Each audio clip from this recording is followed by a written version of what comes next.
श्रीमद् भगवद गीता का ज्ञान श्री कृष्ण नहीं बोल रहा, श्री कृष्ण के अंदर प्रवेश करके ये ब्रह्म बोल रहा है, सरपुरुष बोल रहा है, ये काल बोल रहा है।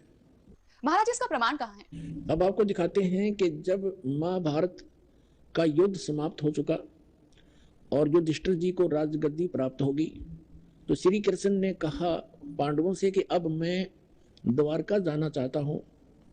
तब अर्जुन ने कहा कि भगवान, आप जी ने जो युद्ध के समय मुझे ज्ञान सुनाया था, श्रीमद् भगवद गीता जिसको कहते हैं, वो बुद्धि के दोष से मैं भूल गया। उसी ज्ञान को प्रभु एज इट इज सुनाना, फिर से सुनाना, हमें एक सत्संग करके जाना, ताकि हम आपके द्वारा दिए गए वचनों के आधार से हम अपना आगे द्वितीय खंड गीता प्रेस गोरखपुर से प्रकाशित है और कहां से छपा है, इसके अनुवादक भी वही हैं, द्वितीय खंड, संपादक तथा संशोधक जयदयाल गोविंद का, और ये यहां से छपी है।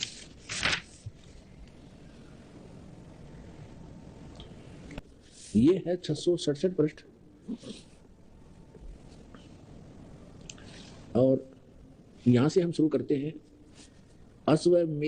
अश्वमेधिक पर्व, अर्जुन का श्री कृष्ण से गीता का विषय पूछना और कृष्ण का अर्जुन से सिद्ध महर्षि और कश्यप का संवाद। यहां देखिए, जन्मेजय ने पूछा, ब्राह्मण, शत्रुओं का नाश हो जाने के बाद जब महात्मा श्री कृष्ण और अर्जुन सभा में बैठकर वार्तालाप कर रहे थे, उस समय उनमें क्या क्या बातचीत हुई? तो वैशंपायन जी ने कहा, राजन, श्री कृष्ण सहित अर्जुन ने जब अपने राज्य पर पूरा अधिकार प्राप्त कर लिया तो वे दिव्य सभा भवन में आनंद के साथ रहने लगे। एक दिन सज्जनों से घिरे हुए वे दोनों मित्र स्वेच्छा से घूमते घूमते सभा मंडप के ऐसे भाग में पहुंचे जो स्वर्ग के समान सुंदर था। पांडुनंदन अर्जुन श्री कृष्ण के साथ रहकर बहुत प्रसन्न थे। उन्होंने एक बार उस रमणीय सभा की ओर दृष्टि डालकर भगवान से ये वचन कहा, देवकी नंदन, जब युद्ध का अवसर उपस्थित था उस समय मुझे आपके माध्यम का ज्ञान और ईश्वरीय स्वरूप का दर्शन हुआ था, किंतु केशव, आपने स्नेहवश पहले मुझे जो ज्ञान का उपदेश किया था वह सब इस समय बुद्धि के दोष से भूल गया है। उन विषयों को सुनने के लिए बार बार मेरे मन में उत्कंठा होती है।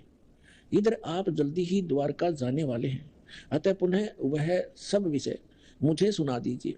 अब कहने का भाव यह है कि अर्जुन कह रहा है कि कृष्ण जी से कि आपने युद्ध के समय जो मुझे गीता वाला ज्ञान बताया था मैं बुद्धि के दोष से भूल गया, मुझे वही ज्ञान फिर बताओ। अब श्री कृष्ण जी क्या कहते हैं, देखिए, वैशंपायन जी कहते हैं, अर्जुन के ऐसे कहने पर वक्ताओं में श्रेष्ठ महातेजस्वी भगवान श्री कृष्ण ने उन्हें गले से लगाकर इस प्रकार उत्तर दिया। श्री कृष्ण बोले, अर्जुन, उस समय मैंने तुम्हें अत्यंत गोपनीय विषय का श्रवण कराया था, अपने स्वरूपभूत धर्म सनातन पुरुषोत्तम तत्व का परिचय दिया था और नित्य लोकों का भी वर्णन किया था, किंतु तुमने जो अपनी नासमझी के कारण उस उपदेश को याद नहीं रखा, यह जानकर मुझे बड़ा खेद हुआ। इन बातों को अब पूरा पूरा समझ होना संभव नहीं जान पड़ता। श्री कृष्ण जी के बोल हैं, ये सुन जानते पढ़ियो। पांडुनंदन, निश्चय तुम बड़े श्रद्धाहीन हो, तुम्हारी बुद्धि अच्छी नहीं जान पड़ती। अब मेरे लिए उस उपदेश को ज्यों का त्यों दोहरा देना कठिन है, क्योंकि उस समय योग युक्त होकर मैंने परमात्म तत्व का वर्णन किया था। पुण्यात्माओं, ये भी एक विचलित आत्मा होती है। अब देखो, जैसे दास सत्संग कर रहा है और प्रथम बार कोई श्रोता इसको सुन रहा है, आज के सत्संग को मुश्किल से वो 60% याद रख सकता है, मुश्किल से।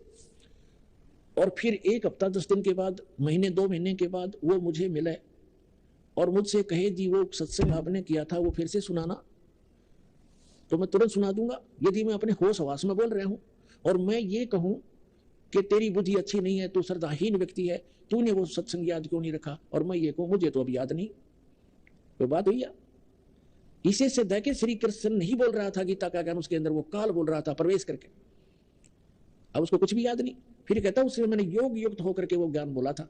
योग युक्त का अर्थ होता है परमात्मा से कनेक्ट हो जाना। इससे सिद्ध है कि परमात्मा कोई अन्य है जिससे कनेक्ट होने की बात कर रहा है। और जब युद्ध के मैदान में इसे भयंकर स्थिति में योग युक्त हो सकता है, अब पीस माइंड पीस है, उस टाइम तो शांति है, तो उसमें जल्दी हो जाना चाहिए था योग युक्त, जबकि बिजली गिर गई। वास्तविकता यह है कि श्री कृष्ण जी ने योग ज्ञान पता ही नहीं ना, उन्होंने बोला, उन्होंने फिर आगे इसमें अपने सत्र का ज्ञान दे रखा है, वो गीता से मेल भी नहीं खाता। इससे आगे गीता है अलग से लिखी हुई है, वो तो गीता से मेल भी नहीं खाता, कैख भी नहीं मिलता आपस में। तो कहने का भाव यह है कि श्री कृष्ण में प्रवेश करके यूं काल बोल रहा था। इसके बहुत से प्रमाण हैं। जैसे अब पहले तो ये प्रसंग क्लियर करता हूं कि जैसे अब श्री कृष्ण में प्रवेश करके काल बोला था, और ये काल कौन है? ये ब्रह्मा विष्णु महेश के पूज्य पिताजी हैं।